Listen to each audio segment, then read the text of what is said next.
and welcome to today's live masterclass with Ben Fisher and Sherry Bonelli. So you've just seen a teaser trailer for the 2023 Local Business Discovery and Trust Report, which is going live tomorrow. So look out for that, sign up to the newsletter. The report explores how consumers find information about local businesses and how they trust the information that they find online. So sign up to the newsletter and then you'll get the report sent to you tomorrow.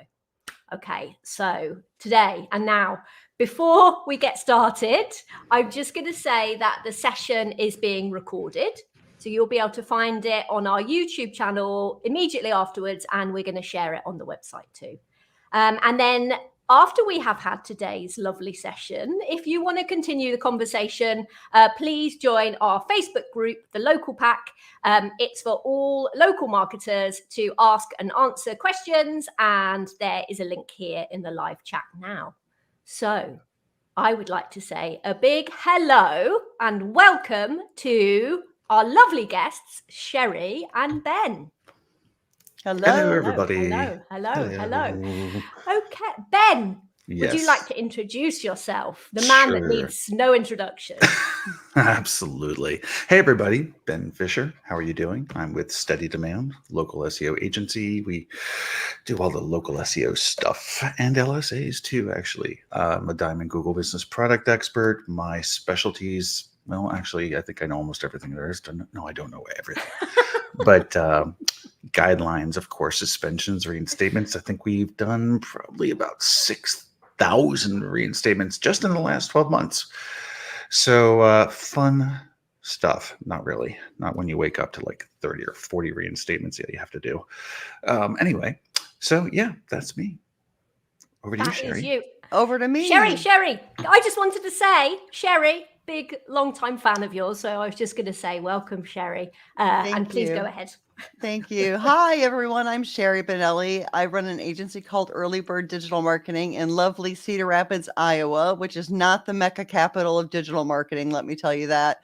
But I have been a digital marketer for 25 years, focusing on local SEO and content marketing. I'm a Google Business Profile Platinum product expert like Ben. I'm a product expert, part of the Google Business Profile Product Expert program. I also work with a lot of suspensions and reinstatements as well. Haven't handled as many as Ben, but have handled quite a few to know a lot about suspensions and reinstatements. And with the new appeal process coming around, you guys are going to learn a lot today from Ben and I. But I can't wait. It's like having a task force right here. So what we're going to do is Ben and Sherry are going to share with us information on the new reinstatement process that's rolling out for suspended Google Business Profiles, as well as some brilliant insights on how to avoid suspension in the first place. So what we're going to do is we're going to run through a presentation, I think. We are going to then have Q&A. So everyone that is listening, please get your questions in now, jot them down, because we're going to have Q&A after. But if there are questions as we go along, then get those in as well, because we might be able to answer your questions live while we're also going through the presentation. So type them in and then we'll get to them, hopefully. So who's taking it away? Is it Ben? Is it Sherry? I believe that will be me. Whoop, whoop. All right, so let's get this started. So, today we are going to be talking about Google Business Profiles, suspensions, and the appeal process. And so the first thing that people don't understand is how Google actually looks at suspensions. What does the ecosystem basically look like for them? And, leading off with the bullet points, which do kill kittens, Google needs to balance out the needs of the consumer and businesses, or what they consider the merchants. And so it's always this kind of balancing act because they need to serve both ends of the spectrum. And what they're really trying to do at the end of the day is A, make sure that they have extremely clean data, and B, make sure that there's nothing misleading or fraudulent. Just always remember those words. Because when you say, well, I am in the guidelines, I've got to be in the guidelines, I know I'm in the guidelines, guess what? There's something you're probably missing. Also, Google knows that businesses make mistakes. Like I was just looking at a profile before coming onto this webinar, and I saw that somebody's like, well, I don't, I'm not ranking, blah, blah, blah. Anyway, looked at them and they've got their entire service area set for Canada and the United States. Obviously, this is a violation. On top of that, somebody moved their map marker to Hawaii, well, actually in the middle of the ocean. They're located in Arizona. So they do understand that, yes, you make mistakes, but to make sure that the data is clean and correct, they're going to suspend you. And then you can fix it, and then you can get back on Google. Now, of course, that's the most frustrating part, getting back on Google. But Google also makes mistakes. So they do have a lot of false positives that they have. And false positives are actually built into the algorithm. It's something called a Mendel test. And when you're doing a Mendel test, it states that if you are testing something anyway, algorithmically, that there's going to be X number of false positives. And again, their attitude is that, okay, well, you're going to get suspended, but if you're good, you're going to get back online. Not fair when you're going through it, of course. And another thing is that a lot of businesses feel that because somebody else is doing it, they can do it too. And we've got examples of like where, for instance, where people have multiple locations, they use the same phone number, they stuff keywords all over the place in their business name. Why? Everybody else does it. How come I can't do it? That's not fair. So that's how Google kind of sees the top level of suspensions. Sherry, is there anything you would love to add to that? Yeah, one of the things that I hear a lot is I've been doing this I've had my Google business profile for 15 years and I haven't changed anything. Why am I suspended now? And I tell people it's just your time to get caught, basically. I mean, you've been violating guidelines for 10 years, but you just got caught now. I mean, it's just your time. Yep. And so just because you've had that profile, you've been in violation for X number of years, but it's just your time to get caught. So you may have been in violation this whole time and just not realized it. So it's important to read the guidelines is what I always tell people. Yeah, and then they change the rules a lot too. I mean, that's they do. And that's why it's important to read the guidelines. I tell people to read the guidelines every couple of months because Google can add 1 or 2 lines that can make your profile in violation of the guidelines. Exactly. Oh, what if they don't tell you while you're suspended? Okay. I'll field this one real quick. Then you get the next one, Sherry. Okay. All right. So there's a what if and why, right? So the why is that Google doesn't want to teach people how to circumvent the system. Also, by the way, the guidelines are gray. They're super, super gray. A lot of people don't understand this. Is that, for instance, without telling you the actual, is like with keywords. Keywords in a business name or descriptors is a gray guideline. It's not a hard yes or no. It's not a binary decision. So they're not going to really tell you. The interesting thing is as you're about to learn when we start going through what this new appeal process or the reinstatement process is going to be, they're going to kind of point you in the direction pretty nicely, I think, personally, into why actually kind of you've been suspended. Again, gray. Keep that in mind. Yeah. Okay. Cool. All right. Well, let's go continue on. Okay. Yeah. So the big question is, how do you know that you've been suspended? Probably your phone is probably going to start ringing less. You're going to see fewer customers in your business, and you're probably going to start to wonder what's going on. You're going to also get an email from Google letting you know that you've been suspended. And when you go to your merchant panel or log into your Google Business Profile Manager, you're going to see either a suspension notice or a disabled notice. And disabled is essentially suspended. They're essentially the same thing. It just means that your business is down. So we have what we call kind of a hard suspension where your Google business profile, your knowledge panel isn't going to show up at all on Google when people search for your business, or a soft suspension where your knowledge panel, your business profile may still show up, but you don't have any control over it. So you could change something on your Google business profile. You could change your hours, you could change your address, but it's not going to show up publicly at all. So you basically essentially lose control of your Google business profile. Either of those are still bad. So even if your Google business profile still shows up to the public, you have no control over it. So you have to get that remedied and fixed. So you're going to know pretty quickly that your Google business profile is down, because you're going to either notice a big drop in customers, which happens to one of my RV repair clients who gets suspended like every other day, unfortunately, because they have competitors that are trying to knock them out. But you will notice a big drop in customers pretty quickly, either drop in customers, drop in phone calls, or you're going to also get an email from Google letting you know that you're suspended. Yeah, and the only thing I can add to that, that's wonderful, Sherry, is that when you're specifically on the soft suspension side, this is where Google actually trusts the profile. There's an account usually that they don't trust. So that's why the profile is actually still live. However, the big thing about this is, and this is the thing to watch out for, is the profile is extremely vulnerable at this point, because like Sherry was saying, you can't touch it, you can't do anything. So if somebody changes the phone number on it, guess what? They just get all your calls. That's period. That's what happens. Mhm. Or if they redress it, they're going to take it down. They can do that too. There's other nasty stuff that can happen, which I'm just not going to get into at this moment. But it's really important that you get it back. And somebody asked a question really quickly here. They asked basically, what is the difference between a suspension and a profile becoming disabled? It's kind of almost the same thing, kind of like a soft and hard suspension. A suspension is really based on Google not trusting the entire profile because you have violated the guidelines.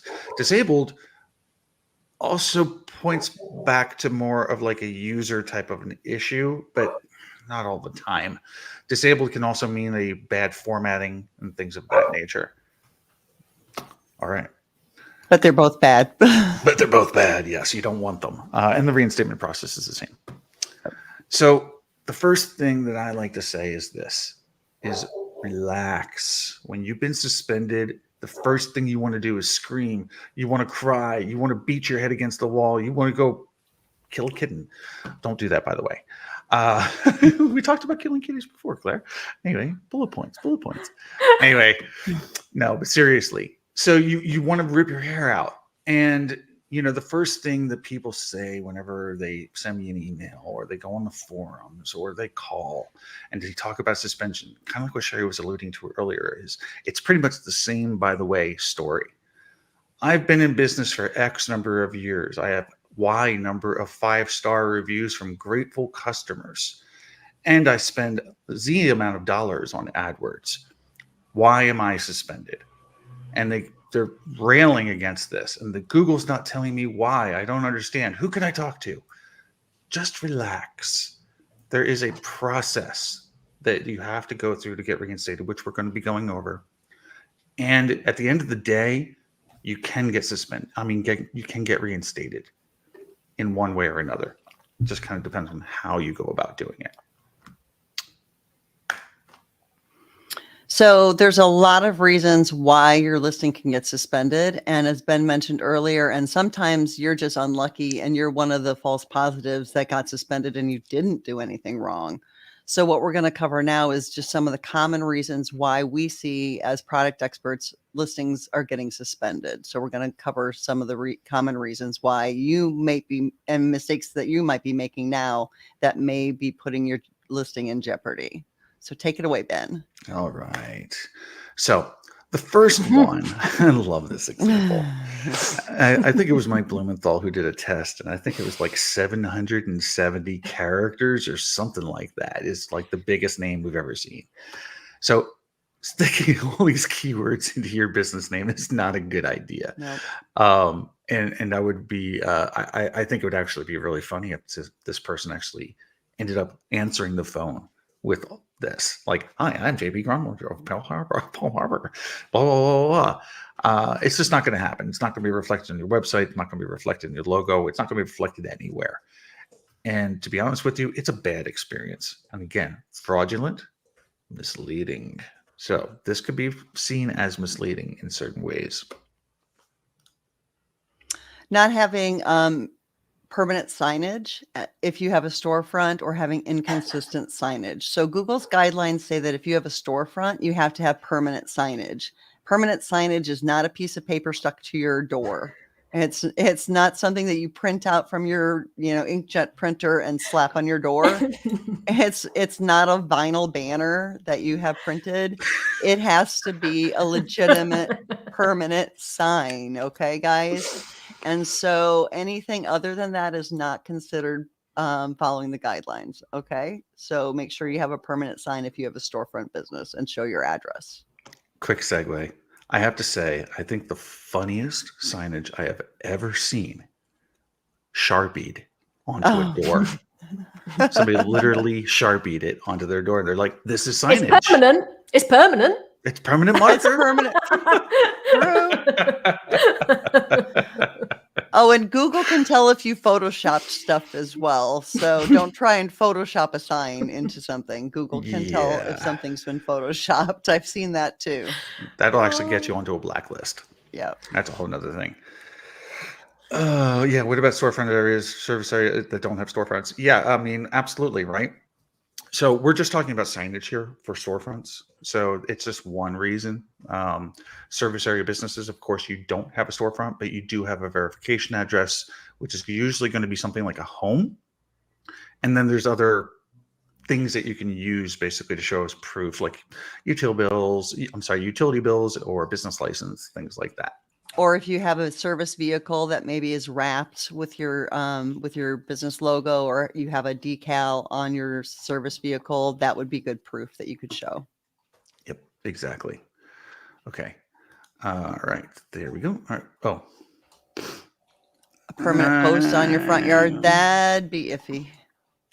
The only time that I've seen that work actually is I had one case where somebody had a post in the front yard, but I had them pour cement into the ground, and that shows permanent signage. The keyword there is permanent, by the way. So, all right. So the other thing is, well, I mean, of course, if you're using a P.O. box or if you're using a UPS store address, we product experts have railed against people using P.O. boxes and UPS stores for years. And they finally were able to map out and basically get the UPS store, I guess, feed. And now if you start up a profile to UPS store, you're pretty much going to get suspended almost immediately. Also, fun fact, having a UPS or a FedEx drop box within 200 feet of your physical location can get you suspended as well. But the way I like to say this is very simple, is that unless you and your clients are 2 inches tall, you're probably not going to see your customers at a drop box. I'm just saying, or a UPS store. It's probably not going to happen. Using a virtual office, co-working space, or some other fake address. So virtual offices are definitely a no-no, that they don't work. Co-working spaces, there's a lot of rules around getting a co-working space. Generally, you have to rent out a specific office. You may have to show a lease showing that you're renting a specific office. You have to have signage there. You have to have your employees staff there during the day when your office hours are shown, and they have to be your employees. They can't be the virtual office's employees. You have to have permanent signage. And so I would stay away from co-working spaces in general, because generally they're not allowed either. So those types of places, Google knows exactly where they're at. And so generally stay away from them. Exactly. And I'm seeing a lot of comments about, and I just want to address one thing very quickly. A lot of people are commenting, but I've sent that, but I've got competitors doing this, but what's going on with this? Again, you got to remember, Google's not perfect. A lot of this happens algorithmically. So for instance, with a Regus offices universally will get suspended as soon as you do verification, almost 100% of the time. Especially with video verification now being the standard, right? Yeah. So, but also because they've mapped out these addresses. Co-working, they have not mapped out the addresses, and they also have exceptions for co-working. So there's going to be exceptions, though, to these rules. So what may work for you or may not work for somebody else, or vice versa, is just going to be the way it is. And you can get frustrated about it, or you can just deal with it, basically. I hate to say it. You have to. All right. The other one, which is, of course, I think personally the most fun one, Sherry, I'm just saying, is reports of violations. When I like to talk about this really quickly because, like, part of our business is helping businesses get into compliance, right? And so when a customer comes to us and says, "But I want to add these 5 keywords to my business name," I go, "Okay, you can be in compliance with this. This can be done, obviously, right? However, you are just putting on a new jacket that has a big old target on your back because people like me, people like Sherry, people like you in the audience now are going to see this and go, well, that's not fair. They can't have that business name without doing research, by the way, usually. And then they will submit them as a redressal. Well, guess what? As soon as that redressal form gets submitted or you suggest an edit, an integrity check occurs. An integrity check can uncover all sorts of other things that are going on in the background that you can't see.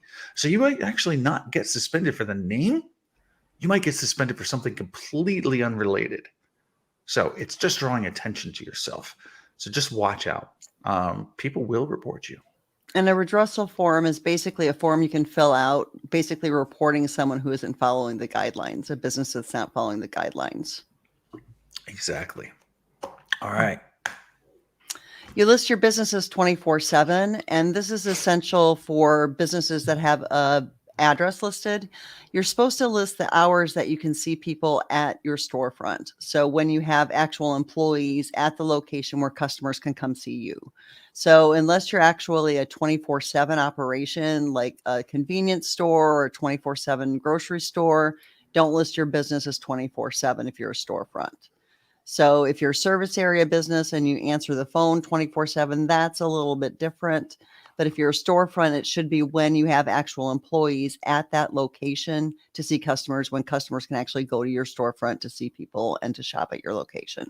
Yeah. Hopefully that makes sense. Just to think about misleading, right? Because like Sherry was saying, if you're a storefront and somebody comes at 2 a.m. and you're not there, they're going to be pissed. And you're probably going to get a review, bad review. And they're going to probably edit your hours. They're going to do all sorts of things. Anyway, just do it. A lot of gray all over there. Okay. So this is kind of a big one. If you're changing your business from a storefront to a service area or vice versa, you can absolutely be suspended. And there's one reason for this, and that's business model. You choose to be a storefront or a service area business based on your business model. The way Google kind of sees this is that, why are you changing your business model midstream? You've been a storefront for 3 years, and now all of a sudden you want to hide your address? Yeah, prove it. Prove it, please. Yeah, so back to that one, it's more of a suspicious thing. Whenever you change any major information about your Google business profile, like your business name, your address, sometimes even categories, Google gets a little suspicious about that, and that can often trigger a suspension. You created multiple listings at the same address. Now, this doesn't necessarily happen if you're in an office complex and there's hundreds of office spaces. This is a little bit different. This is more for home addresses. What Google doesn't want is a home business to create multiple listings at their home address, because they don't want them setting up a roofing business and then a lawn blowing business and then a painting business. They don't want home businesses setting up multiple businesses at their residential address. So that's what this one particularly is for. So don't do that. If you have a home business, only set up one Google business profile at your home address. Exactly. Your Google business profile is associated with other suspended profiles. This one's pretty rare. It's more connected to user account issues than anything else. Your site was hacked, or you have malware on your site. So that can sometimes trigger a suspension as well. Okay. Yeah, actually, I see this one, unfortunately, very often. It's the first thing I check as a website. All right. Multiple businesses with the same phone number. Boy, we forgot an image here, Sherry. Oops. So the rule is one business, one address, one phone number, period. I know it doesn't work very well when it comes down to, companies that have switchboards and, and such. But, even if you look at like a local CVS, you notice that they're going to have a local phone number. You have an online only business. I cannot stress this enough. Online only businesses do not qualify for a Google business profile. Google business profiles are meant for local businesses only that meet face to face with local customers. So that's the guideline. If you don't meet those guidelines, you don't qualify for a Google business profile, and online only businesses don't. Period. I got a question about that one, because this is Yes. something that I saw recently. So an online only business that then lists their depot as they use that address to get a Google business listing, but then they don't put the primary category as depot. They put the primary category as whatever it is that they're selling online. So, for example, flooring. I mean, that just seems to be ripe for someone reporting that, but they did it to get the visibility. It's misleading. Corporate office is what it can be, period. Even that is a little bit sketchy, by the way. Yep. Because you're talking about a depot warehouse, right? Versus like, an actual corporate office where employees go. So I would say no. Yeah. I'd say no. Yep. That's a no. Yep. I think that's a hard no. Yep.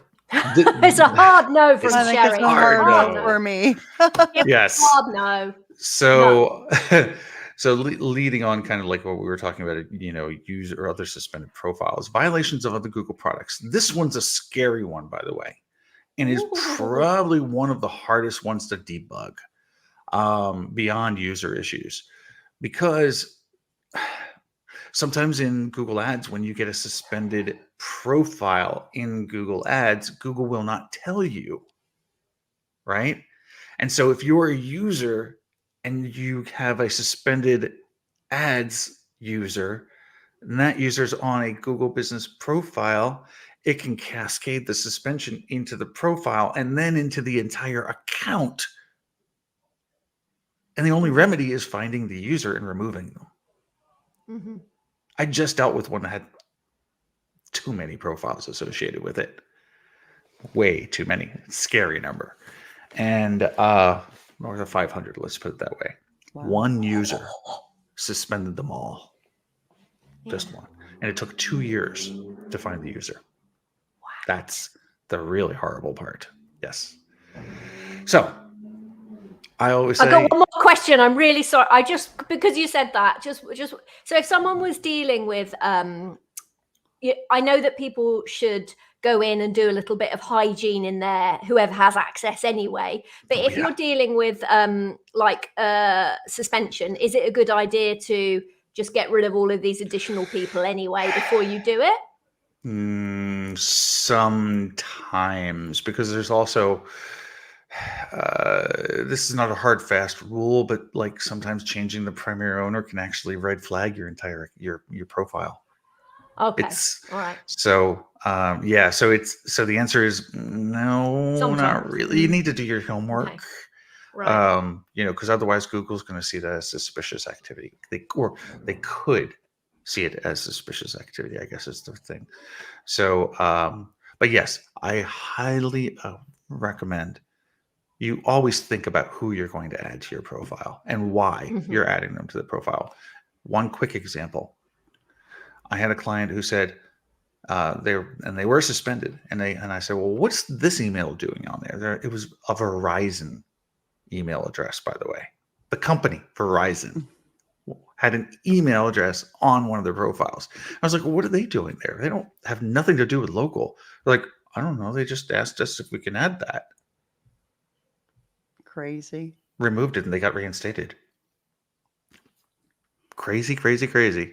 The other thing about this violations of Google products, Google wants you to fix the violation as well. So like, let's say you violate YouTube's terms, they want you to fix that violated YouTube account as well.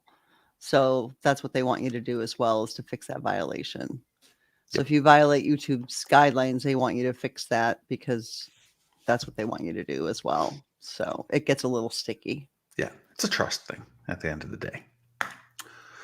All right. So a manager on your listing got their account suspended. So your listing got suspended because they got suspended. So it's basically the same as the product violations as well.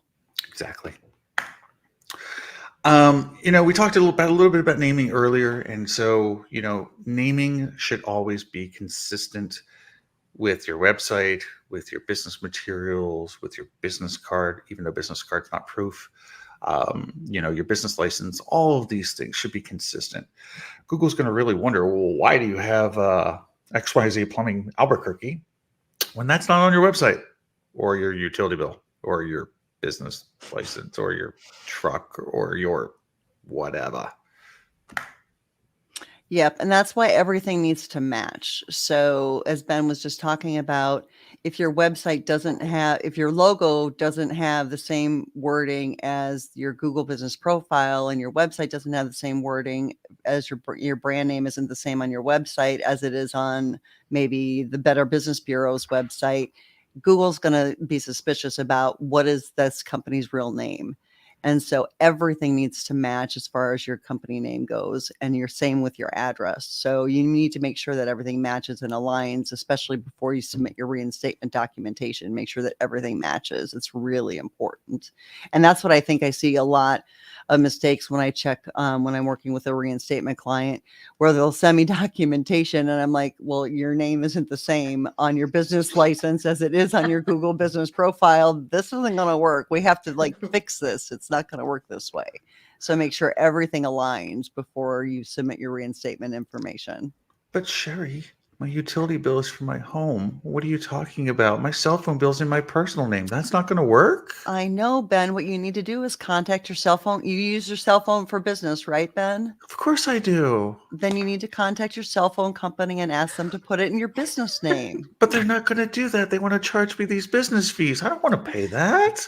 Well, then contact your internet company and have them change it, Ben. They said that too. It's going to go from $20 to $90. Ben, I got to do this for Google. So what I tell people is you're running a business. And so you have to act like you're running a business, even if you run your business from your home. Exactly. So this one's an interesting one. Forwarding rules are very weird. Sometimes it's okay to point to, say, your Facebook page, because your Facebook page is your website. Actually, according to the Sometimes. guidelines, you're not supposed to have social media as a URL. I know, but I've seen it be okay. So it's fraudulent and misleading. Misleading is the key word. So we're not going to dwell on social media too much. Let's just dwell on the redirect, right? All right. So a redirect from, say, a 301, right? Let's say you put up a new website and you're Sherry's Plumbing Service. By the way, excellent business name, Sherry. Thank you. So Sherry's Plumbing Service, and you change it from Sherry's Plumbing Service to Sherry's Best Plumbing Service, right? Near me. .com. Near me, of course. So you do this as long as when I get to the URL, the 301 redirect, and it says Sherry's Plumbing Service, we're good. But if it goes to Sherry's Costco outlet, bad. Or Sherry's Electrical Service, bad. Because again, it's misleading. So that's kind of the acid test. Yeah, that's basically it. You have a service area business and are displaying a physical address. So if you have a service area business that you're running out of your home, you are not allowed to show your address on your Google business profile. So if you're doing that right now, you're in violation and you're running the risk of getting Suspended. Yes. So you need to go in, and there's a toggle that you can flip to hide your address. Google will still have a record of your address, so don't forget what your address is, right? But you'll toggle that off, and then you will select service areas. So if you're running your business out of your home, you need to hide your address and make sure it's not showing. Exactly. And to answer this question very quickly, the answer is basically this, is that if you are changing your address, you go into your Google business profile, you toggle the address on. then you add the address, then you save it, Yep. and you wait. Keyword wait. Then you toggle it off, and then you save it, Yep. and then you get suspended. But you have, but you've reset your address. Excellent. And if it doesn't work, you have to contact Google and actually ask them to reset the address, by the way. And no, you can't just do that right away. You have to go through the same process. You have to go through this process. Yep. And, I want to say one thing about this, because Sherry really said something I think everybody needs to pay attention to, because I've seen a lot of people do have service area businesses, at least in the chat. Google knows your address. I see it in the forum way too often where people say, why do I need to video verify? I'm working out of my home. I don't have an office. Well, guess what? You're not going to have a Google business profile either. Yeah. But Google knows the fact that you have put that address in as your verification address. As a matter of fact, with the service area based business, when you go to verify, it tells you to put in your address before they go through the verification process. So Google knows. Go ahead, Sherry. Oh, sorry. Don't make, here's another tip. Don't make a lot of changes in one sitting. So don't go in and change a category, upload a bunch of photos, rewrite your description, and make a post. Don't do a bunch of things at one time, because Google will see that as being suspicious, and that can trigger a suspension. So maybe make one change, walk away for a while, come back a couple hours later, and then maybe do another thing. So don't make a bunch of changes at one time in one sitting. That can often trigger a suspension. Exactly. So what about getting reinstated faster? And why do I say faster?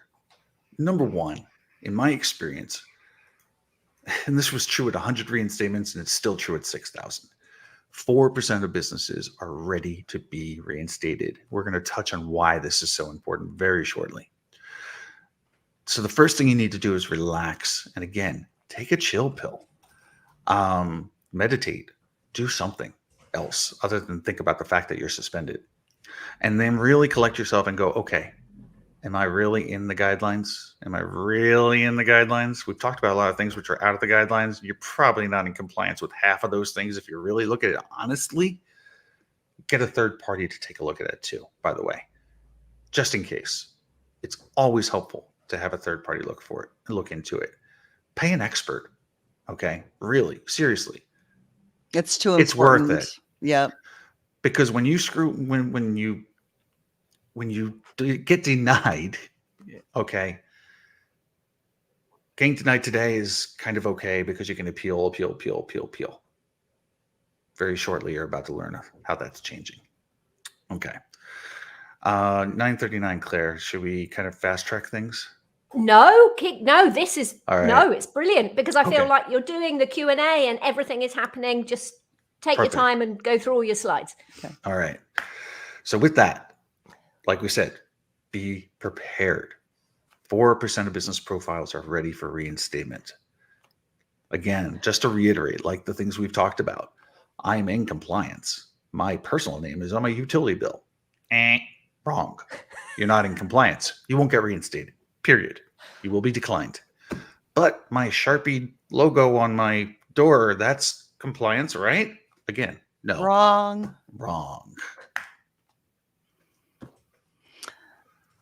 You can go ahead and cover this one, Ben. All right.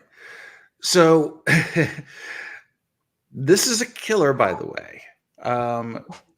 I've seen this happen before where even some clients do this, where they get suspended and the first thing they're like, okay, I'm going to remove it from the dashboard. It'll get reinstated. It won't. As a matter of fact, you just lost everything, almost maybe including your reviews. Okay, because of how it's attached, or should I say kind of attached. But you absolutely will lose everything. So don't remove it from your dashboard and create a new one, because now you're creating a duplicate in Google's system. And that creates even more problems. And you'll get suspended again. That's the thing. You'll get suspended again. So just leave it alone. Oh, yeah. And this goes back to don't create a new listing. So a lot of people say, I'm suspended, so I'm just going to create a new listing. because I'm just not even going to deal with that suspended listing because I don't want to have to hassle with it. So they just say, I'm going to create a new listing. So what do you think happens? You have a duplicate listing and that new listing is going to get suspended right away. So you're not helping yourself by trying to trick Google. It doesn't work. Exactly. We had a good question really quickly, and I want to answer it because a lot of people ask this question. After Jose asks, after reinstatement, will the reviews come back? Yes. Sometimes. Maybe. Sometimes. Sometimes. Sometimes, yes. I mean, in most cases they do. In some cases they don't. But what you can do is you can reach out to Google support and ask them to reinstate the reviews. And in most cases, most of the reviews will come back. Yeah. And anything that they find suspicious, they will remove. Yep. So if you had 100 reviews and it comes back with 70, be happy you got the 70. Really. Yep. Unfortunately, this is not a consistent experience. You know, the technical side of things is reviews actually belong to maps. They don't belong to your Google Business Profile. So when you're suspended, they are disconnected from your profile. They're still connected to a database in Maps, just not your Google Business Profile. And the address is key, by the way, also. All right. Oh yeah, we should definitely answer Mike's question later. Okay. So, well, hold on, Mike. I'll answer the question. Why not? Or actually, Sherry, why don't you answer this question? Mike's asking, what if your expert says that you have done? Oh, there you go. Everything. What if your expert says you have done everything right and Google still keeps your account suspended? What do you do then? So, you have to basically go through the reinstatement process. And generally what you have to do is reply to the email you get from Google support. And if they deny you, you have to basically appeal that denial. Right now is the way it works. And so if they deny your appeal, what you can do, if you still think that you have everything correct, you can go to the Google Business Profile Help Forum and provide all the information that you uploaded to Google on a Google Drive and ask one of the product experts to review it. And if we think that everything looks great and that you're in compliance, we can escalate that and see if Google will reinstate it. But otherwise, unfortunately, you're just out of luck at that point. Exactly. Or find another expert. Yep. Yep. All right. So now the juicy part of things, the new appeal process. The good and the bad. And the super duper ugly. Oof. All right. Have fun, everybody. This is about to be a really quick roller coaster. So this is rolling out right now in the EU, but it's going to be coming here to the United States soon. We can't say when. We don't know when. Because we don't exactly know. We don't know. And what we do know is under NDA. So, but yes, it's in the European Union right now. It's, you know, I think it's live only in a couple countries over there, really. Mm-hmm. And Sherry actually got to see the process firsthand with one of her clients. So everybody thank Sherry for the screenshots. What? Yes. Thank you. And this should be, I do want to say this, that number one, the flow that you're about to witness may change. Little things about it may change. The one piece that we're going to be talking about, which is the reappeal process and what it means to us currently, may change. Okay, so understand that this is not like 100%. This is exactly what is going to happen. This is a preview of where it's currently at. And we will always let you know as soon as that changes. Mm-hmm. Okay, so let's just get started, because I think we got like 20 more slides to go. All right. So go ahead, Sherry. So basically what happens is you'll get an email saying that your profile has been suspended. The URL at the bottom is basically the help file or the help document for the suspension. So you should definitely take a screenshot of that so you can go check out the help document. But what you need to do once you get this email is click on the blue appeal link, and that will take you to the next screen. Right. Before we go over that, I just want to mention, if you notice here, underneath where it says you've been suspended and eligible, blah, blah, violation type, the business profile has been removed by Google. This is where it's going to show you, give you a nice little hint, basically, about why you have been suspended. And then this one is just making sure that you are logged into the proper account. So Pretty make sure. straightforward. Yep. So make sure you're logged into the account that's associated with the suspended profile. That's important. Exactly. Big tip here, log out of all your accounts. You know, a lot of people have multiple accounts and they can't even find out where they get their success email from Google or the denial. Just log out of all your accounts. Log into the account which is associated with your profile first. So on this one, basically you're going to see exactly why Google says that you are suspended. In this case, it was because they think that the business profile doesn't exist, which in my case makes me think that someone reported the profile as being non-existent and doesn't exist here. And so if you click on that link, it's going to take you out to Google's guidelines about business profiles that don't exist. And so at this point, what you would do is click continue to move on to the next process. There's a status bar at the top that shows you where you are in the appeal process. So you can follow that. And then if you notice, there's an appeal status and ability to update the appeal. So this is basically your dashboard for the appeal process. So you click continue next. Yeah, right. And one thing I do want to say is the ability to appeal is actually pretty important because some profiles actually cannot be appealed. It's very rare, but I don't know if you've ever, Sherry, you've gotten one of those emails from Google where you submit the reinstatement request and literally within 5 seconds you get a denial. That's a hard stop, basically. And so that's what it'll at least show it here now. So that's nice. Oh, yeah. Please stop. Why are we stopping, Sherry? We're stopping because this is where you need to kind of pay attention to what we're going to talk about next because it's really, really important. Just slightly.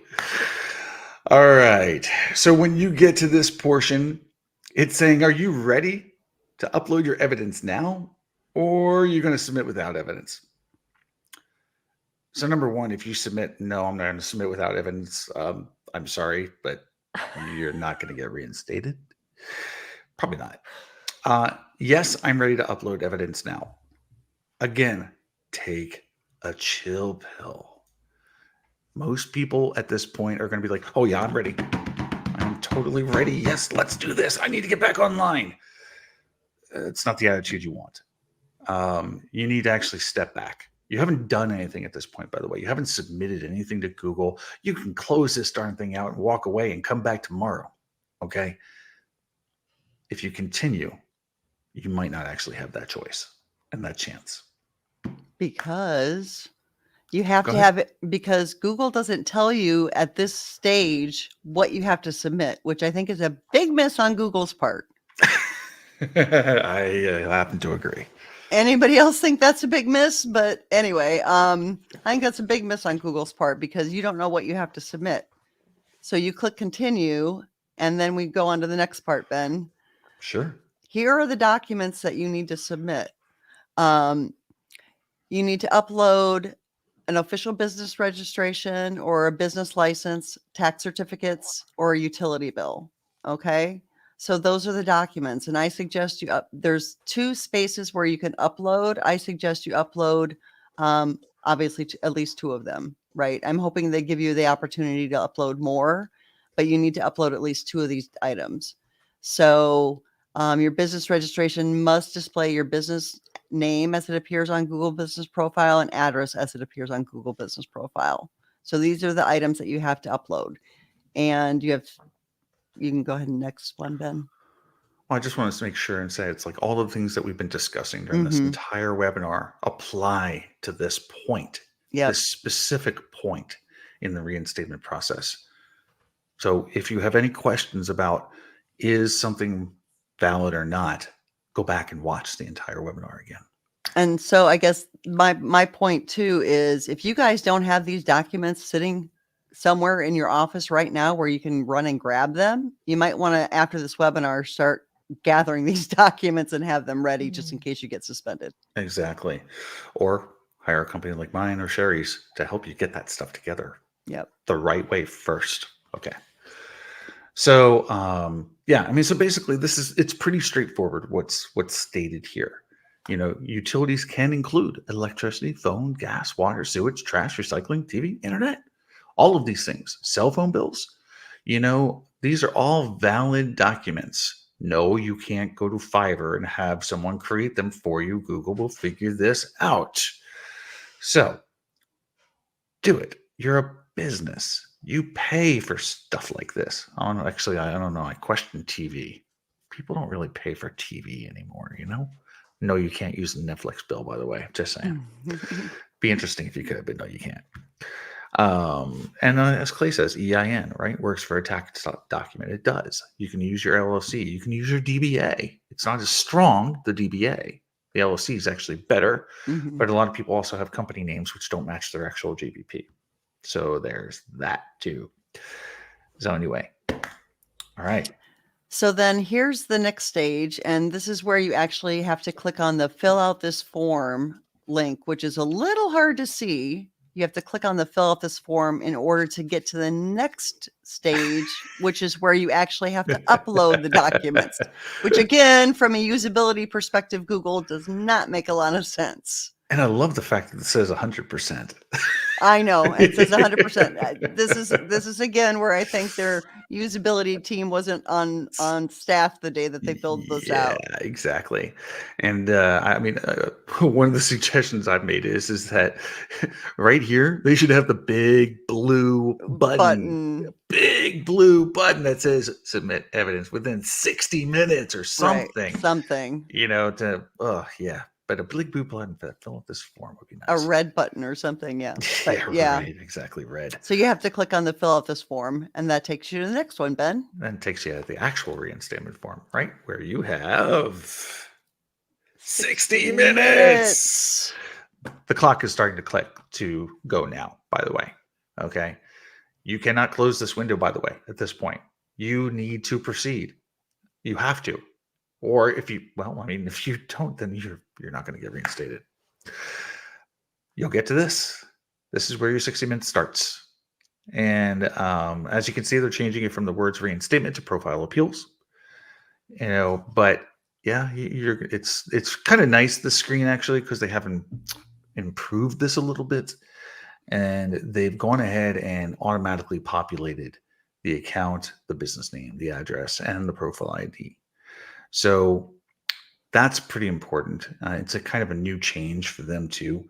A lot of people mess up the profile ID, for instance, and which can lead to a rejection also.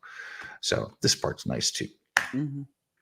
Yep. And then here's the two places where you can upload your files. Keep in mind that you can upload zip files as well. So if you want to add more proof, you can create a zip file and then upload the zip file.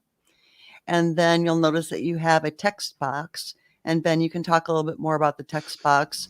There's also a place where you can add, if you're reinstating 10 or more locations, chances are you're not going to be. So you can just select no there.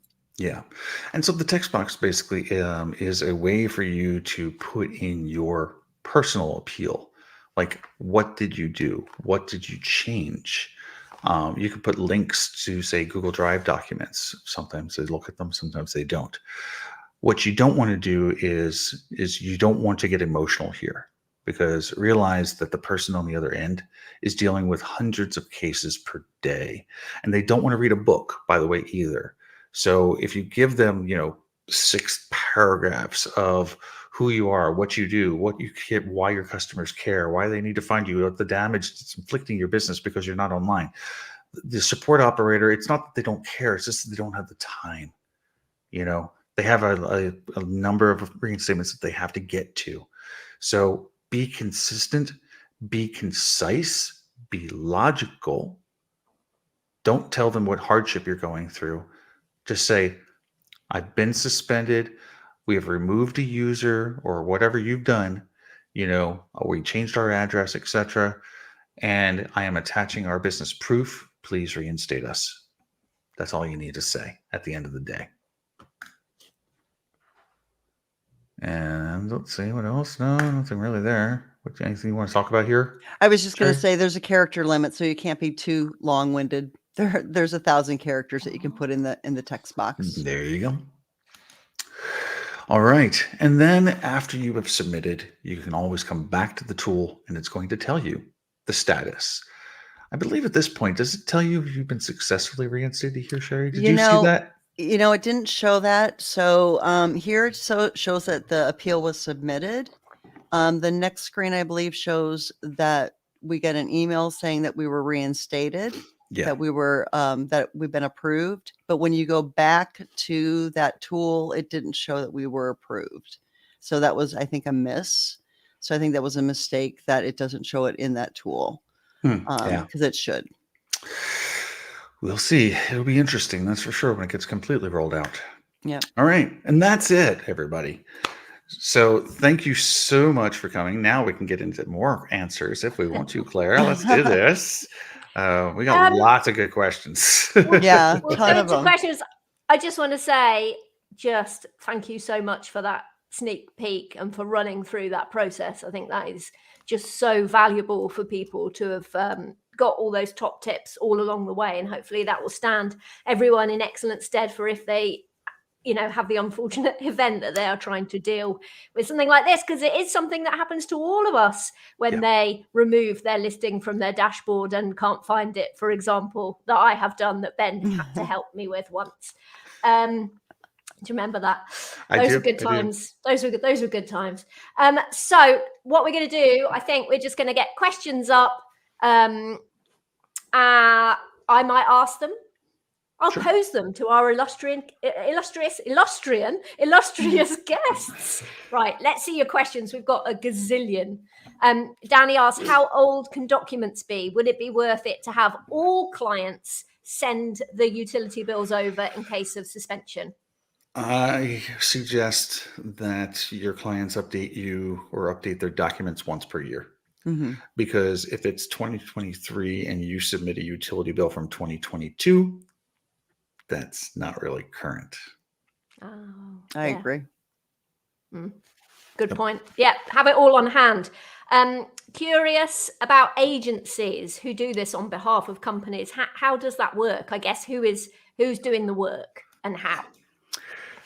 Yeah. So you mean like agencies doing reinstatements? So basically what we do is we work with the clients, gather all the information, and then basically handle the working with Google to get them reinstated. So we basically work with Google support to get them reinstated. So we work with the clients to gather all the documents, make sure the documents are correct.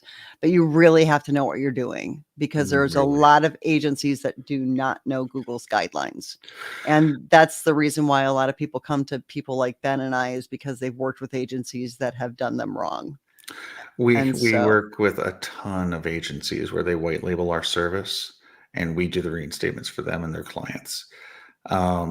On this point, because this is actually, I think, an important point, so I want to dwell on it for a moment.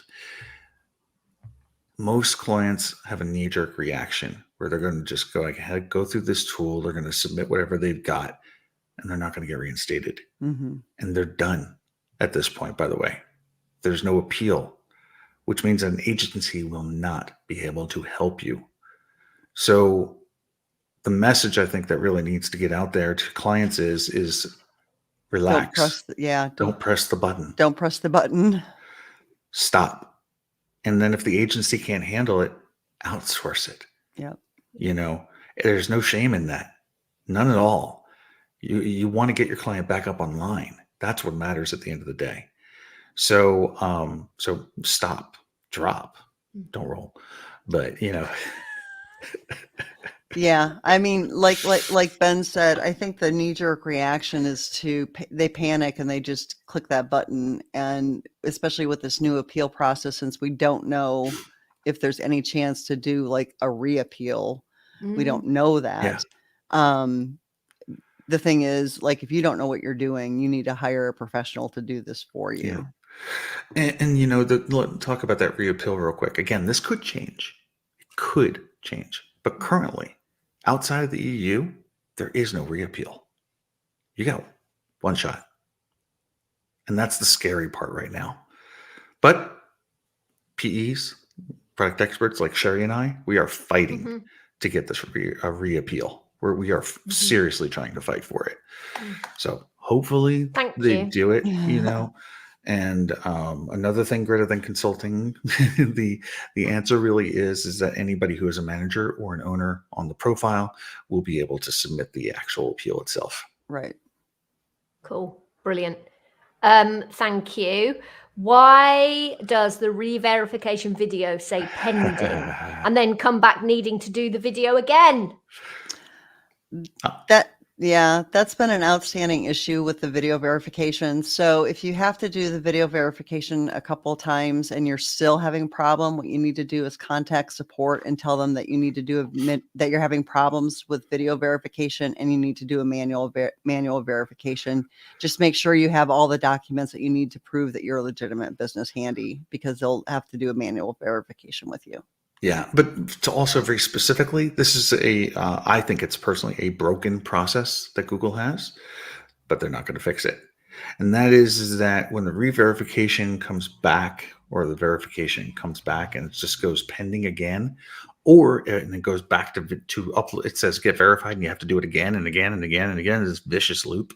Basically, the short answer is your video has been rejected. That's what it is. And that's but they don't tell you that. Yeah. It's like, I've got a customer right now. It's like they're going on and on and on about this with me. And I keep on saying your video is rejected. Well, where does Google say that? Did they send you an email? Is there a tool? Where are they telling you this? I'm like, no, that's just how it works. You can go to the Google Business Profile community right now. And Cara, our community manager, posted a post about this very specifically. And it says there in the third paragraph, your video was rejected. So the only thing that you can do is I recommend is, especially for agencies, have your client do the video verification and have them do the video again and then send you the video. That way you can look at it and see like, oh, well, you never went into the house. So that's why it failed. But anyway, I don't want to get into that one. So, but anyway, yeah, so that's what I would recommend. Okay, thank you. Lexi asks, could a mass suspension occur with an agency account? And can you just clarify what she means by agency account there, please? Sure, I'll answer it. So basically, you have a Gmail account, you have a workspace account. These are just accounts, right? And the Gmail account can hold up to 100 profiles. The workspace account can hold an unlimited number of profiles, although I've seen a cap kind of around 10,000 sometimes.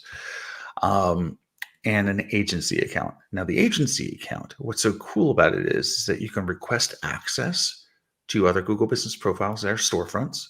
You can organize things very nicely inside of location groups. And you can also see kind of the status of those invitations as well. And since you're using location group numbers and organization numbers, instead of email addresses to get invites to a GBP, so it's a series of numbers, basically you can track the status. So if somebody adds you to a GBP, it'll show up in your invitations tab, basically. And then you can accept it or decline it at that point. So that's the cool reason why you would have an agency account. But the short answer to this is yes, a mass suspension can occur inside of an agency account. It's not treated any differently than a Gmail or a workspace account. And it can actually be harder to debug because you could have a user associated with a location group, and that user that is associated with that location group caused the mass suspension. But again, you have to find that user. Oh. Yeah. It's just all good news. It's just all good news, isn't it? What if you have two businesses operating out of the same address and have legitimate documents to support that? So if you have two businesses operating out of the same address, if it's a physical location, they're technically supposed to have two separate entrances, or they're supposed to have their own entrance to the location, and they have to have separate areas and signage. So that's the guidelines for that. Yep.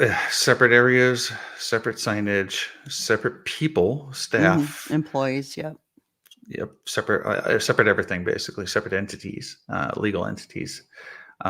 It's tough. Prepare. I'm probably going to say it again. Prepare to be suspended. Yep. But it can work. I have clients that have 3 individual business units, franchises that are operating always out of the same offices, and they've literally got like 60 accounts, something like 60 profiles. So it works But you have to follow the Okey-dokey. guidelines. to the T. Follow the guidelines. That's the tattoo that we all. What have we got next? Will making too many Google Business Update posts cause a suspension? It shouldn't. That shouldn't cause a suspension. No. One caveat. Only one. And I saw this happen with an adult store. Uh-oh. Is they had social media doing the Google Business Profile posts. By the way, that's always a bad idea. Oh, got it. And so they were posting adult products, Themes. Yeah. which are against the guidelines.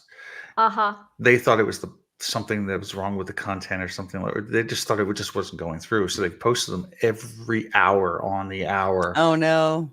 Constantly. And they were all getting rejected, right? And they just kept on doing it. And that's also another reason why automated tools can be bad. Yep. And so, so all of their stores got suspended immediately. It was hard. Yeah, it was pretty bad. It all comes back to guidelines and knowing what you're allowed to do and what you're not allowed to do. Yep. And common sense too. And a bit of common sense sprinkled over the top. Yes. Well, okay. But no to your common point, sense. no, but to your point, it's the guidelines. If you can become an expert in the guidelines, all of this stuff becomes really easy. You know, when I got started with GBP back when I was a TC, I mean, I studied the guidelines every weekend. It took about an hour and a half. But What's every a TC, single weekend. Ben? Top contributor was Oh, before a top product contributor. expert. Yes. Before you became a Jedi Master. Hey, I've got the lightsabers on my wall. Just saying. So, but when I studied them every single weekend, for about an hour and a half. So I say, if you want to know this stuff, study the guidelines. Yep. And then put it into practice. Get a mentor like Sherry or me, Joy, Mike, all of us. We all love to help people. Gosh, you're going to be inundated with requests. Don't say that. Everyone's like, whoa. Hey, I'm pretty high up in the mentor program, just saying. Oh, yeah, but you don't want to mentor everyone, That's why do you? That's why I got this. The mentor. You got an award. The mentor award. It was so cool. Oh, that's Anyway. because you're so lovely. Right, let's try and get some more questions in. All right. John asks, if I have keywords added to a business listing name currently, and then change it to only the business name, because John wants to follow the guidelines, and well done to John, thank you. Is that going to cause a full review and potential suspension? It could, but you're doing the right thing. So hopefully your documentation is lined up and you have everything lined up before you change your business name. 100%. There's nothing to add to that. Thank you, John. And may the force be with you. What have we got next? Over 120 dealerships, and have main listings. This is a long one, but also have a separate service, our auto dealer service and parts listing that we have nested as departments since they have different hours. Lately, Google has been removing our service and parts listing from verification and want us to re-verify. Is it something that they're doing? No, that's fine. You're doing the right thing. No. It's supposed to be that way. So it's anytime this is just in general, anytime a profile just needs to be re-verified, it's a validation check, basically. That's all. They're just trying to make sure that it's correct. So no biggie. Cool. Don't worry about it. Yep. Sharona asks, my address is listed as Lane on Google Maps, but it's Drive in real life. What a pain. And on my business license. Could this be the reason that they suspended me? Go ahead, Sherry. You know what? I don't know that it would be. You'd want to have it correct on the Google Business Profile and make sure that it matches all the documentation. But this is a tough one, actually. and it depends. I mean, I don't know if Google Maps has it wrong. Sometimes Google Maps has the wrong street name too, but you want to have it matching whatever your correct address is and the documentation that you have. Yeah, you want to have it matching specifically what Google search says, because maps and search can be wrong sometimes. However, it depends on this is that Lane and Drive are distinctly different. That is true. Lane and LN are not distinctly different. So my gut in this case is going to say you need to check with the post office and see what they say about it. Because ultimately, at the end of the day, that's what Google's going to really actually care about. So check with the post office. Okay, brilliant. Thank you. Can you have a storefront GBP and a service area business for the same location? And then the service area would be set up 1 hour away from storefront. If you run a storefront that also goes out to see people, that's called a hybrid business. And so, yes, that's okay. But you wouldn't set up 2 Google Business Profiles. You'd have 1 Google Business Profile. So you're a hybrid business. So yes. Yep. Perfect. Thank you. We got time for a few more. Let's keep them coming in. I live in a town, with no mail delivered to a physical location. So everyone uses a PO box. So how will our friend verify their listing? I hate this question. That's a tough one. Yeah, I do too. I know. I don't have an answer, Ben. All right. So, and it's not, I don't hate you, Shan. I hate the question. We love you, Shan. Just want to make that very clear. Yes. Yes, we like you. No, it says I hate Google. So I live in a town, no mail driven. I'm reading this again because I'm trying to formulate a good answer for you.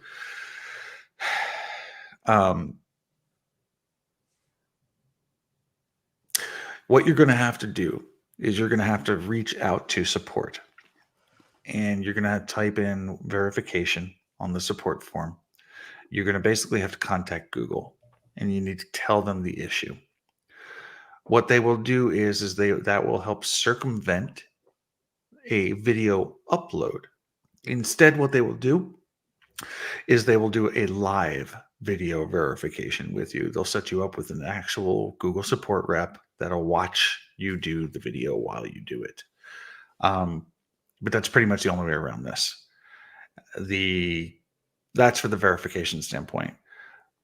If for suspension and reinstatement purposes, that's where things get really sticky. But basically, you're going to need business licenses or utilities at your physical address, not the PO box, which is really difficult to do in your situation. Sorry. Yeah. Let's have the next question. It's tough. It's really tricky. You've got good engagement and ranking in the top 3. Is being suspended going to affect any of that? Yeah, often after you get suspended, you'll see a dip in your rankings. In a lot of cases, that will pick back up after like a week or so. Ben, do you find that to be the case? 72 hours. That's the rule of thumb. It functions sometimes a little bit differently for a service area business, but it's not very consistent. So I'll have one client where they're like, oh my God, I'm getting phone calls again. And I'll have another client go, where are my phone calls? There is actually another wrinkle that can occur here, by the way, too. And this kind of applies across the board. Is I highly recommend that you document your CID and your places ID. okay, which you can get from a lot of different tools. Just Bright Local has the CID and the Places ID, right? Do you show that? I think so. On so. somewhere. I think Yeah. Jenny will post something in the chat. Pretty about sure the that. Place ID is in there, but document those two things, because on reinstatement, and this is horrible by the way, but it does happen, is that sometimes the CID will change, or the CID will stay the same, but the Places ID changes. This basically means that Google has created a brand new profile. You can see this, by the way, with the Places ID. It's harder to see because you need to have your existing Place ID. But all right, so when it's a new CID, it's a new listing, your reviews are gone, your photos are gone. That's the key. That means you have a new listing. If it's a Place ID change, the photos can still be there, but sometimes the reviews are gone. It's a sometimes. Either way, they're considered brand new listings, and your rankings will not come back for months. Top tip. Thank you. Lovely, Google. Thank you. Lovely. Planning a change in business location. Shall I get suspended, or shall I? Oh, gosh. Best to change rather than change after getting caught. Have your documentation lined up before you change it on your Google business profile. So make sure you have your Secretary of State or your business license changed to the new address. Just make sure you have all your documentation changed before you change it on your Google business profile. That's kind of the rule. My guidance here is different for storefronts and service area businesses. If you're a storefront, yeah, change it. Period. No, stop. There's nowhere else to go. Just change it. Be done with it. Like Sherry said, have your docs ready. Service area business. Because the address is not shown and the ranking is based on verification. If you have moved and you want business from a new location, change it. If you've moved down the street, don't change it. That's really the guidance that I would give.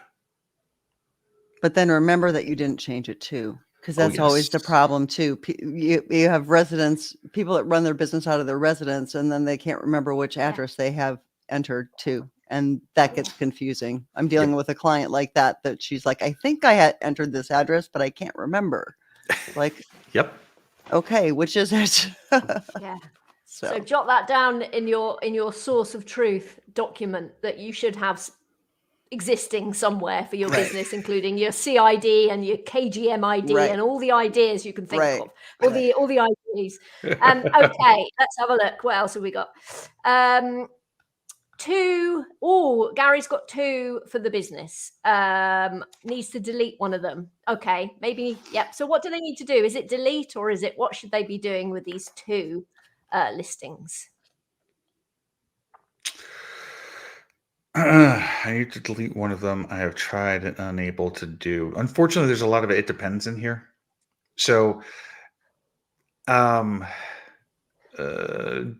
Gary, if you can answer this question for me really quickly. When you said you tried to delete one of them, did you actually remove it from Google? Meaning you went to the 3 dots and you clicked on business settings and then you clicked on remove this business? Or did you just remove yourself as a manager from it? Or did you just permanently close it? The answer is going to depend on his answer, basically. Give him 30 seconds here. Yeah, and it's really hard to actually delete a Google business profile too. Depending on category, yeah. If it's personal injury or HVAC, boom, gone in 70 seconds. 72 what about hours. when you think you're actually just removing it from your dashboard, but you're actually, I think that Joy did a piece on this recently, didn't she? Sometimes it goes and sometimes it doesn't. Mm-hmm. Yeah. The best. Let's just put it this way. I mean, if I had, since we're not getting an answer here, I'll just put it out there and say, look, you have 2 GPPs for your business. Obviously, you shouldn't have that. So what you do is you'll take the second one that you don't want, you remove it from your dashboard. That at the worst case scenario puts it into an unclaimed state, and it says claim this business on it. And if it says claim this business on it, then all you need to do is reach out to support and say you have a duplicate business. Here's the URL for the one I want to keep. Here's the URL for the one I want to get rid of. They're duplicates because name, address, phone number match or whatever. And then Google will ask you a question, maybe, and then they'll go ahead and they'll merge or delete. So Yeah, my that's the favorite actual was answer when now. they merged them and they kept the one that I didn't want. That was a particular favorite. That's And always just a little FYI, it can take a while for them to do that. I've been waiting months for them to delete a duplicate of mine. So it can. and I didn't even create it. So Brilliant. Right, let's see. We've got time for, wow, we've got another 5 minutes or so. So let's get these questions. We've got so many. John asks, how do realtors get their individual profiles reinstated if the permanent signage and utility documentation only references the agency as a whole? Have fun with this one, Sherry. okay, so with regard to the realtors only reference the agency as a whole. So I'm assuming, John, that you're a practitioner within the agency. Sounds like a practitioner listing. So you should have your realtor's license with your name on it, I'm assuming. So that would be something you'd be able to submit. And then you probably have a phone bill with your name on it, right? So that would work. Mm-hmm. So you'd be able to submit that Yeah. as a practitioner. The crazy thing here is that what John is definitely a practitioner, by the way, Yeah, or yeah. he's a broker. Yeah. Well, probably actually a practitioner. Yeah. So what a lot of practitioners will do is they register the GBP out of the actual real estate agent office. Believe it or not, that's a no-no. Here's why, very quickly, is that when you do this, now all of a sudden you're competing with all these other realtors for a GBP to show on the maps. On average, usually only one is going to actually display. So that's the issue. So my recommendation here actually is move away from the real estate office. You're a practitioner. Yeah, you might be, Coldwell Banker Real Estate, in your name, but just move it away to your home. And then, yeah, I mean, really, as far as that goes, Google's only going to really care about your name, like Sherry was saying. Yeah, and just don't get me wrong, you're not doing anything wrong against the guidelines. Right. When Ben said, no, that's a no-no. That's not you're not doing anything wrong. You're doing it right. As long as you're using your first and last name and not adding anything else. But what Ben is saying is that Google will filter out a lot of the other agents that are in your office. So only one or two will show up. Yep. You're competing against everybody else that's working in that office, is what he's saying. Yeah. So you're not violating guidelines. It's just you're competing against everybody else to show up. So to give yourself the best chance of getting visible, then not being there might be a good idea. I think we've got time for 2 more. Let's have a look. All right. It's multi-location businesses and best practice. You don't get a new LLC AIN for every location. What are the best practices? Yeah, so we work with a lot of franchisees and who do expand their territory and create multiple listings in the guidelines, of course. The answer here is that if your state allows for it, get a DBA for each location. If your state allows for it, get a business license for each location. That's part of the proof that you will need. Okay. Yep, I agree. Brill, there we are. What is your recommendation on a method to log into multiple Google business profiles to avoid suspension? Is this shady? My partner suggests we buy several cell phones because of the IP address. I suggest an anonymous proxy service. No, don't do that. I suggest you do none of that. Your best bet is have an agency account. Period. Have an agency account and use your user to log in. That is actually the best process. Or have, anyway, those 2 things, IP addresses and VPNs and those kind of things, these are not going to help you. These are going to hurt you at the end of the day. Right. Okay. 2 more. Rachel, how do you get in touch with Google support? Is there a chat we can access? I don't have the URL in front of me. Unfortunately. support.google.com/business/community. Or for the get No, help URL? for get help. Yeah. Yeah, I don't hold on. have it in front of me. Let me go grab that We'll really pop quick. it in the chat, but there's just one now, isn't there? Yep. Yep. Yeah, and there's no way to chat. It's via email only. And you may have to play around with the prompts in order to get to the email them button. Okay. It's Thanks, not Ben. easy. We all wish that we could just speak to someone directly, but unfortunately, it's not the case. We just have to be tenacious and polite and just do our very best. Yep. You could I back would in the say. day. Back in the Yeah. day, you could. Yep. Those were the olden days, though, Ben. Yes. You Yeah, know. those were the Back in good the old good old days. Ah. When you could argue Right. with somebody in India. Oh, right. One more. Right. Let's go. All right. Oh, this is Oh, such the a good good old question to finish question. on. Basically, you are the best, you two, because you're amazing. One, how do we be like you? And two, how do we become product experts like you? Yeah. So product experts, you basically get started by helping out on the Google Business Profile Community Help Forum and answer a bunch of questions, but you have to really know the guidelines and know Google Business Profile rules and guidelines. Don't answer people's questions if you don't know the rules, because that would be not very helpful. Ben? All right. So I'm going to give my 5 minute. I'll make it 2 minute. No, we've got 30 seconds. 30 seconds. Oh, well, compressor. sorry. Everybody blame Claire. No. All right. All right. So number one, don't do it for business. That is the golden rule. Okay. You're not going to get into the program if you're doing it solely for business, because we can tell. That's number one. So can our community managers. Number two, be helpful. Number three, be respectful. Number four, be knowledgeable. Number four, by the way, being knowledgeable at number four is actually a really important point. You don't have to be an awesome expert. You don't have to know the guidelines inside and out. You just have to be able to help, be there to help people. So one of the things I recommend is to spend 15 to 20 minutes a day in the community. Network with other product experts. Be genuine. Don't do it again for business.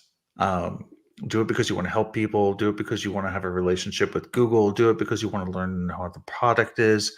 Me, when I got started in this, and Sherry, if you want to tell you what, like a brief on your origin story, that would be awesome.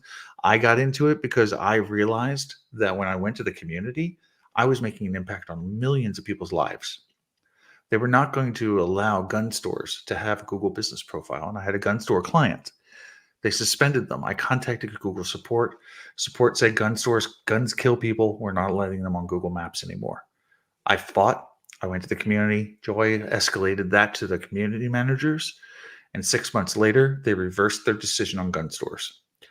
And so, Yay, I'm not Ben. exactly, yes. And I'm not saying, that's awesome, but it's awesome for people, right? People need to find things that they want to find. That's really what it comes down to. And those businesses, they have a livelihood. So it affects their family members, the extended family members, however you want to look at it. What was your origin story? Sherry, Yeah, how'd you get in? I think, Ben, actually, you kind of prompted me when I met you at a Bright Local event. That's right. Yes. You and I were talking about it, and it was just, for me, a really good way to help people. It makes me feel really good when I can answer people's questions, and when when I can explain things in a way that people will understand, because some people explain things in a way that are really complicated. I try and explain things in a way that everyday people can understand. And that's what I think helps me, is when people thank me. That's what I like, is when people say, "Thanks, Sherry, I get it," or "I appreciate your help." It's like, that makes my day. You know what I mean? Or And I just love that. they click the recommended answer. Yep. Yep. So I mean, that's what I like about it. We're gonna have to stop. We're Okay. gonna have to stop now, even though I could chat about this forever, and so many questions. Thank you, Sherry and Ben, for sharing all of this evening. But thank you to everyone in the chat with brilliant questions, helping each other, really shining a light on all of the different and difficult questions that we have with regard to eligibility and dealing with suspensions. So Again, replay will be available as soon as this is finished on our YouTube channel. So make sure you go there and you can revisit it. Follow Ben and follow Sherry on Twitter. So that's where they are. X, whatever you want to call it today. They're I there. refuse to call it X. Okay, nobody's calling it that. We just call it Twitter. If you want to learn more about local SEO, remember that the Bright Local Academy is a great place to start with free courses on a range of topics, including listings management, competitor analysis, and service page optimization. And again, if you want to sign up to the newsletter, we send out weekly digests with the newest Bright Local news, SEO news, and invitations to the webinars. So all I want to say now is another huge thank you to our guests, because you are brilliant and amazing and you work so hard giving everyone help and information. So thank you for that. And thank you to everyone that attended. Goodbye. Bye, everybody. Bye, everybody. Thanks so much. Thank you. Have a great week. And thank you, Lovely everybody, to for the see great you. questions. And thank you, Thanks, Claire. everyone. from Thanks, Bright Local, Claire. and thanks, Sherry. Bye, guys. See you Thanks, soon. Ben.